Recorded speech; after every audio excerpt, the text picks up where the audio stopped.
Sylvia, just because you changed your WhatsApp ID doesn't mean that I won't be able to find you, you know.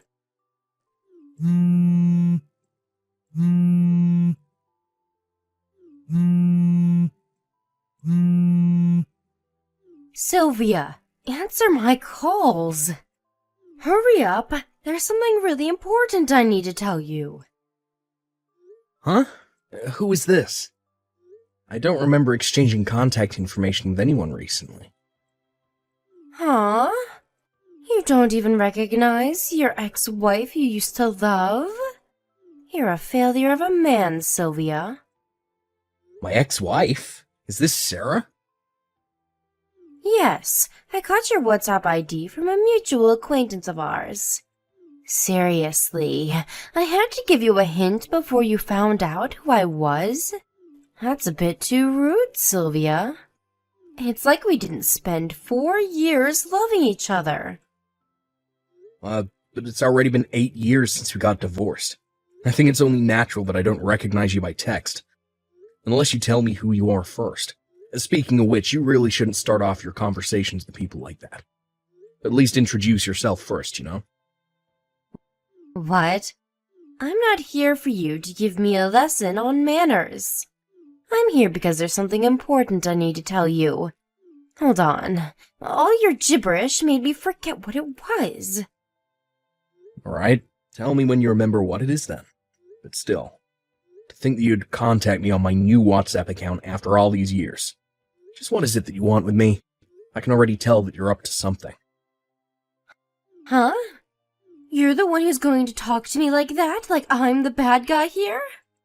You don't have the right, because you're the one who's being very mean to me right now. Huh? We haven't met even once since we got divorced. What do you mean I'm being mean to you? Stop trying to act like you don't know. You know very well what you did to me. Look, I honestly have no idea what you're talking about right now, Sarah. Just tell me what exactly it is that I did to you that was so mean. I heard that you were getting married again. Don't try to act all innocent on me. It's been 8 years. It's only natural that I'd find someone else I'd want to marry in that time. What even is that? Then what was the alimony I paid you for? This wasn't part of the deal, you know. What? What in the world are you even talking about, Sarah? The alimony? What does the alimony you paid me have anything to do with me getting married again? If you've got another woman, then it means that you were just like me at the end of the day, right? Then it doesn't make sense that I'm the only one who paid an alimony. Why was it just me? I didn't know you were going to marry another woman when I paid you that money. I thought that the money was to make sure that I was the only woman you loved until the day you died.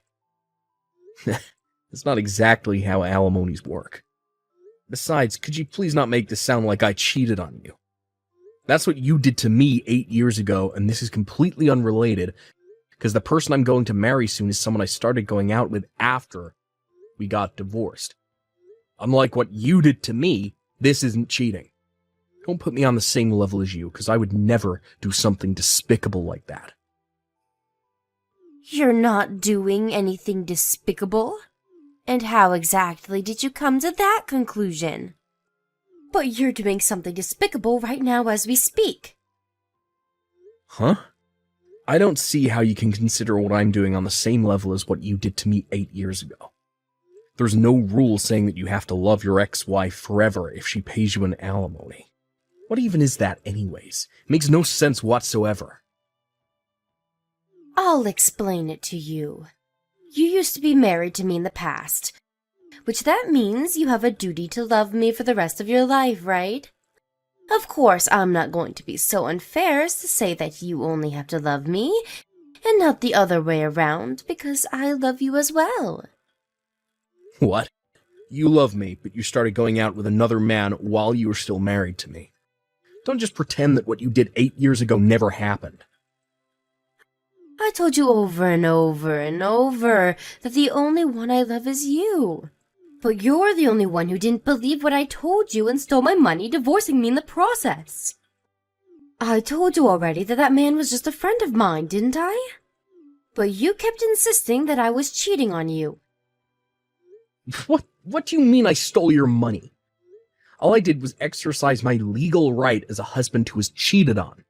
And the court found that I had the right to make you pay me alimony. Stop making it sound so complicated. This is how you confused me and stole 30,000 euros from me 8 years ago. But I'm not going to fall for that again. I'm going to make you do what I say this time. Look, what in the world are you talking about? You keep talking, but you haven't even said what you wanted with me yet.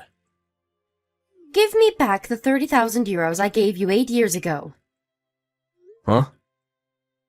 You had the opportunity to get back together with me after we got divorced, but you decided to betray me and are now trying to get married with another woman, which means that you have to give me back that alimony I paid you.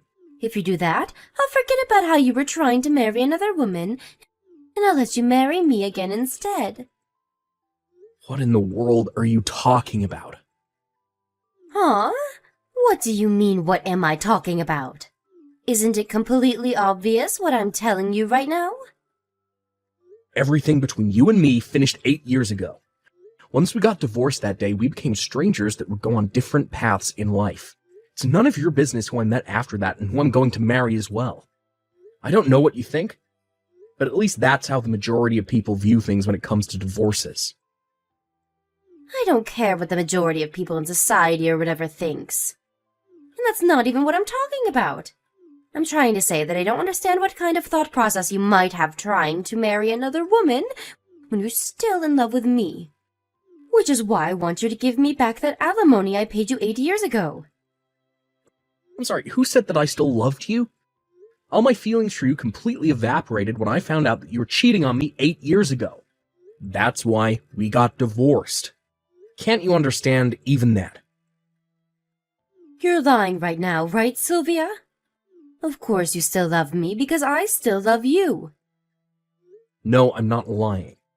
And I'm sorry to tell you this, but that's not how love works. To be honest, I'd almost completely forgotten about you. Until you suddenly just texted me out of nowhere like this. It's a shame, because I was almost about to completely forget about the disgusting memories I have of 8 years ago. I want to find happiness with my current fiancé. No, you can find happiness with me. Seriously, why get married with another woman when I'm available? You're a nuisance, Sarah. Don't contact me again. What? You're joking, right? Fine, you don't have to marry me anymore. Just give me back the 30,000 euros.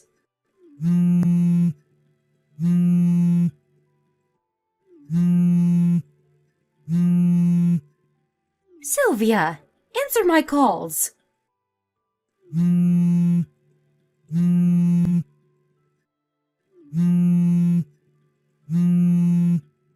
Sylvia. Hi, Sylvia. I found out the date your wedding ceremony was going to take place. That being said, I'm going to be your bride for today.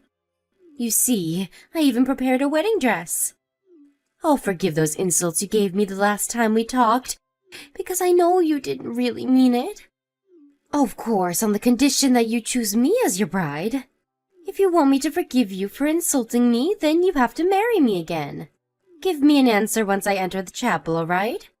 I mean, it's not like I need to ask, because of course you're going to choose me, right? Sylvia, just what in the world is the meaning of this? Did you trick me or something? Jesus, how many texts did you send me?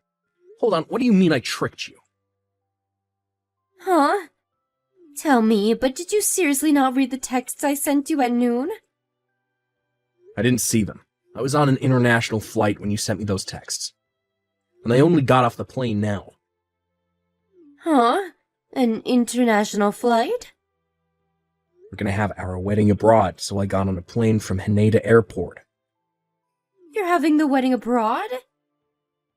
I'm looking at these texts you sent me right now, but seriously, what in the world are you doing? What do you mean, what am I doing? Our wedding is just about to start now. It's not even in the country, so... Huh? What are you talking about?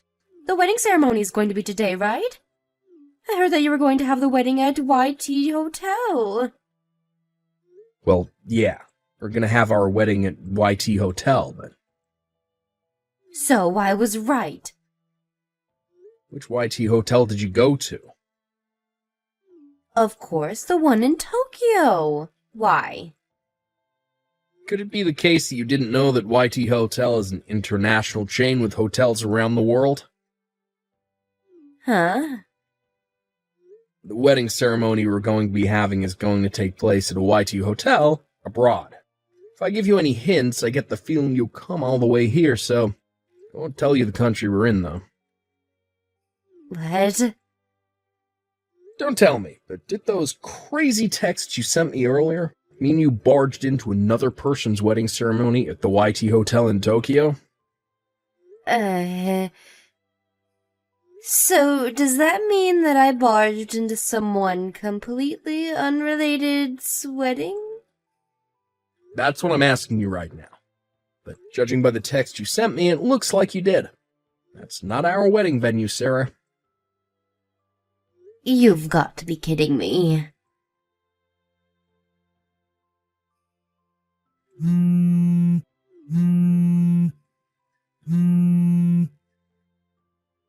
Sylvia, give me back that 30,000 euros you stole from me. Hurry up, I need it now. Seriously, you're still talking about that. I mean, it's so unfair. Why did I have to pay you an alimony when you don't have to? You see, I contacted some of our mutual acquaintances for the first time in a long time, but I heard that after you got divorced with me, you messed up again, and your parents finally cut ties with you. Isn't that true? No, I have no idea what you're talking about. I heard you tried to seduce your boss who had a wife and children, and then his wife found out. Now she's making you pay her an alimony of 30,000 euros. Why did they have to tell you that? Who told you that anyways? I'm not telling you. Apparently your parents paid the 30,000 euros I asked from you when we got divorced for you, on the condition that you would never do something like that again. You broke your promise and committed adultery. Again, didn't you? That's when your parents cut ties with you and left you to deal with this new alimony on your own. Then you suddenly remembered that I existed. Yeah, if I got married with you again, I thought that I would be able to pay off this new alimony with that 30,000 euros I gave you 8 years ago. To think that I went through all that effort to find out where you were because I thought that I could rely on you. But suddenly, I heard that you were going to get married again. Do you even understand how much that hurt me when I heard that? First of all, that wasn't your money that you gave me, it was your parents'. So you have doubly no right to ask for that money back.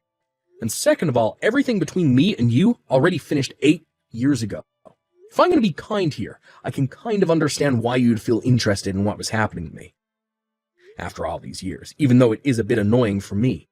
But wouldn't someone usually give up when they hear that their ex-husband had plans of getting remarried? You, on the other hand, have made a huge commotion. Yeah, but the fact that you're trying to marry another woman even though you still have feelings for me, that's cheating no matter how you look at it. I already told you before, right? All my feelings for you completely evaporated when I found out that you were cheating on me. I told you this, but you ignored me and are now making a huge mess. Even involving people that are completely unrelated to the two of us. Seriously, just what in the world is going on in that mind of yours? What's your objective even? But I already told you that. I want you to give me back the 30,000 euros you stole from me and get married with me instead. You had to pay that alimony I asked of you when we got divorced because you betrayed me, your husband, by going out with another man. This is 100% not happening. But even if we were to get back together, me giving you back that money doesn't even make sense. Huh? Oh, and this is very important. We already turned in the marriage papers. Of course. You wrote my name as your wife's name, right? You've been listening to a word I said. You didn't? Of course I didn't. What part of what I said to you just now made you think that I wanted to get back together with you? Seriously, I'm not even joking right now. I think there's something seriously wrong with your head. You should probably visit a psychoanalyst or something, because that's not how a normal person would think. But at this rate, it's not going to be just 30,000 euros that I have to pay. The wedding ceremony of these strangers I ruined by accident. They're making me pay for all the wedding expenses. Not only that, but when they were trying to catch me at the wedding venue, I resisted. I made a mistake and ripped apart the wedding dress I borrowed. They're telling me I have to pay for that as well. Oh, and the equipment I broke at the wedding venue. Anyways, what I'm trying to say is that I need a lot of money right now, which is why I want you to give me back that 30,000 euros you stole from me. And I want you to get back together with me and share some of this burden. Don't you pity me even a bit? That all you had to say? Huh? All of what you've been saying up until now has been selfish and arrogant. Not only that, but it seems like you're delusional on a dangerous level as well. You think you can get whatever you want if you just cry loud enough, right? No, I don't pity you, Sarah. On the contrary, you make me sick. I didn't like you ever since I found out you cheated on me. But now I think I don't like you even more, if that's even possible. What? Sorry, but I think I'm going to go relax with my wife in our hotel room now. I don't want you bothering us any more than you already have, so I'm going to block you. Fine. Then at least give me 30,000 euros. I'll forget about you cheating on me if you do that. Come on, Sylvia. Don't you see that I'm trying to come to a compromise with you right now? It's just 30,000 euros. Are you even reading these texts? Sylvia, did you actually just block me? But... Me and my wife got married abroad just as we planned, and went home after that, but it seems that my ex-wife Sarah was having a pretty rough time while we were doing this. She tried to run away and not pay the money she was being asked for, and fled to a house for relatives, but her relatives already knew what was happening to her, so now she's just surrounded and had nowhere to escape. Since she was deemed untrustworthy and would 100% attempt another escape, her parents had to come and get her against her will. It didn't change the fact that they had cut ties with her, and of course they weren't going to pay the money she had to pay in her stead, but they did send her to live in a temple in the mountains. This had 3 meanings. First, she was sent there so that someone would keep watch over her far away from society, so that she wouldn't cause anyone any more trouble. Second, she was sent there to make sure that she wouldn't be able to escape before she paid off the money she owed. And third, well, she was sent there in hopes that she might one day change and become a better person. During the afternoon, she works at a factory near the foot of the mountains. During the days and nights, she was forced to undergo strict training with the other monks at the temple. Apparently, it's been decided that she would spend at least the next 20 years